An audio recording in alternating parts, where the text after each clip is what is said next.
जय माता दी मित्रों, कैसे हो आप सब। माता रानी की कृपा से सभी अच्छे होंगे। दोस्तों, आज कमेंट सेक्शन में किसी भगत ने ये कमेंट किया हुआ था कि गुरुजी कोई ऐसा तरीका बताएं जिससे हम घर पर ही किए गए तंत्र मंत्र की काट कर सकें। तो इस विषय के बारे आज हम चर्चा करेंगे। देखिए, इस चीज की थोड़ी बहुत ही जानकारी होना क्यों जरूरी है, पहले उसके ऊपर मैं प्रकाश डालना चाहूंगा।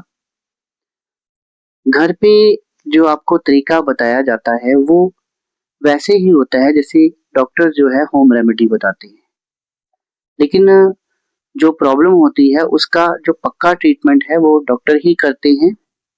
होम रेमेडी से क्या होता है, उसका क्या लाभ है कि वो बीमारी जो है वो वहां पर रुक जाती है, थम जाती है और वो आगे को नहीं बढ़ती है। लेकिन उसका ट्रीटमेंट जो है वो एक अच्छा कोई डॉक्टर ही कर सकता है। उसी प्रकार घर पर जो तरीके बताए जाते हैं, अब जैसे पूछा गया है कि वो कौन सा तरीका है जिससे किए गए तंत्र मंत्र को घर पे ही रोक दिया जाए या उसको नष्ट कर दिया जाए।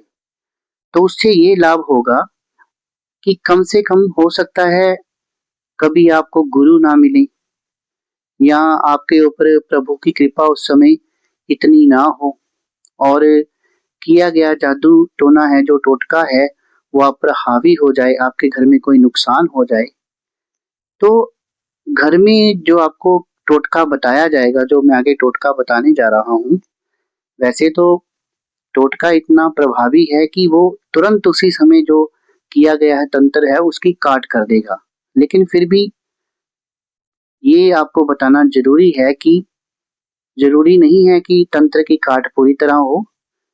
तंत्र की हो सकता है तंत्र आपके ऊपर बहुत भयंकर तंत्र किया गया हो, तो उसमें ये लाभ होगा कि कम से कम कोई ज्यादा नुकसान नहीं होगा और आपको समय मिल जाएगा। आप जाकर अपनी गुरु से विचार विमर्श कर सकते हैं और आपके गुरु जो हैं, जो ईश्वर से सीधे जुड़े हैं, वो तो आपके तंत्र को काटने में सक्षम होंगे ही।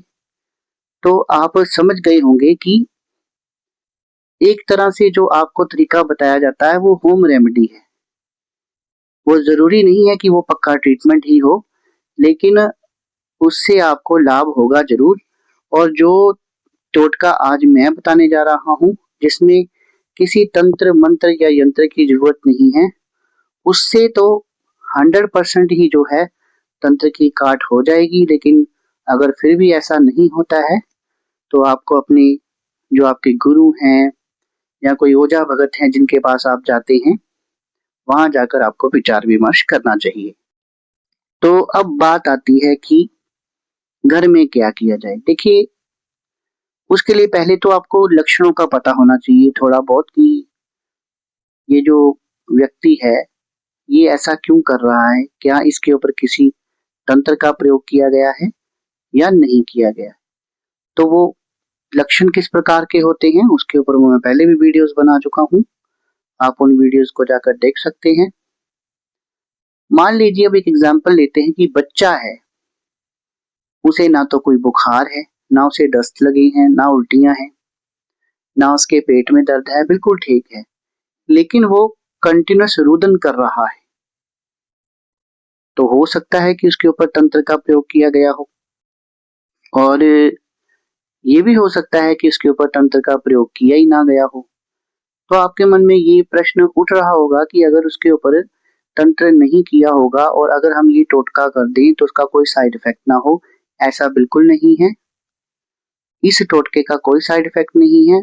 अगर आप स्वस्थ व्यक्ति के ऊपर भी कर देंगे तो उसको भी ये लाभ ही करेगा, क्योंकि ये माँ प्रत्यंगिरा जो हमारी माता हैं उनका टोटका है।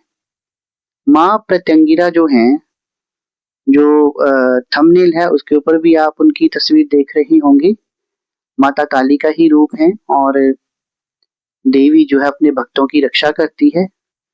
तो जब भी आप उनका स्मरण करेंगे तो वो आपके इस तंत्र को आकर काटेंगी ही, आपको कोई नुकसान नहीं होगा इस चीज का। ठीक है, तो ये जो अगर इस तरह का विचार आपके मन में आया है तो उसको आप निकाल दीजिए। बेधड़क होकर ये टोटका आप कर सकते हैं, कोई भी कर सकता है। अगर बच्चा कष्टी में है, वो बार बार रो रहा है, रुदन कर रहा है, चुप नहीं हो रहा है, तो माँ बाप दोनों में से कोई कर ले, दादा दादी में से कर ले, या परिवार के अन्य सदस्य में से भी कोई कर सकता है। आपने करना क्या है, आपने मित्रों 11 लाल मिर्च लेनी है, ठीक है। और लाल मिर्च सूखी हुई वो लेनी है जिनके साथ में डंडियां भी हों, डंडियों से वो अलग नहीं होनी चाहिए।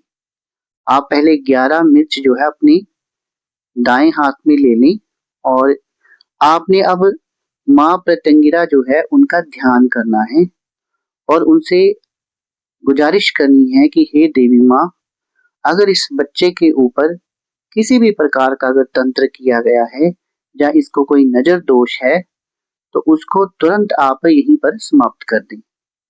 ऐसा मन में विचार करते हुए आपने इन 11 मिर्च को आपने क्या करना है, आपने 6 बार क्लॉकवाइज और 1 बार एंटी क्लॉकवाइज, यानी कि टोटल 7 बार बच्चे के सिर के ऊपर से वार कर उसको आपने गैस के बर्नर पर जला देना है। बस दोस्तों, इतना सा छोटा सा ये टोटका है। इसमें देखिए, आपको ना तो कोई यंत्र बनाना पड़ा, ना ही कोई मंत्र करना पड़ा, ना ही आपको कोई तंत्र करना पड़ा। हालांकि ये छोटा सा एक जो मेथड मैंने बताया है, ये तंत्र ही है अपने आप में। लेकिन अगर कुछ लोग बीच में पढ़े लिखे हैं, संस्कृत को जानते हैं, तो गूगल में सर्च कर ले, माँ प्रत्यंगिरा का एक मंत्र भी है, उस मंत्र का आप उसको याद कर लें, उसका जाप कर लें, और जब आप ये उतारा करेंगे तो उस समय वो मंत्र भी आप जो है वो जाप कर सकते हैं। मुझे नहीं लगता कि इस दुनिया में माँ प्रत्यंगिरा से ऊपर तंत्र की काट करने वाला कोई है। और इस मंत्र से, जो उनका मंत्र है, आप गूगल में सर्च करके देख लीजिएगा, इस मंत्र से बड़ा कोई मंत्र है जो तंत्र की काट कर सकता है। मेरा अपना पर्सनल एक्सपीरियंस भी है, जहां पर कोई तंत्र, कोई मंत्र और यंत्र कार्य नहीं करता, वहां माँ प्रत्यंगिरा का अगर आशीर्वाद भी मिल जाए तो वो भी कार्य कर जाता है, यानी कि उनके स्मरण मात्र से ही काम हो जाता है। ठीक है, तो घर पर ये आप कर सकते हैं, बिना साइड इफेक्ट के कर सकते हैं। कोई भी तंत्र होगा बड़े से बड़ा, वो वहीं पर जो है वो समाप्त हो जाएगा। फिर कोई 1-2% कोई ऐसा तंत्र किया गया हो जो एक बहुत बड़ी चीज हो, वही इस तंत्र से जो है वो नहीं कटती है। अदरवाइज इस दुनिया में कैसा भी तंत्र हो, वो इस टोटके से उसी समय समाप्त हो जाता है। तो आशा करता हूँ आज की जानकारी आपको अच्छी लगी होगी। तो आप भी इस टोटके को अपना सकते हैं और अपने ऊपर किए गए तंत्र मंत्र की काट उसी समय कर सकते हैं। धन्यवाद।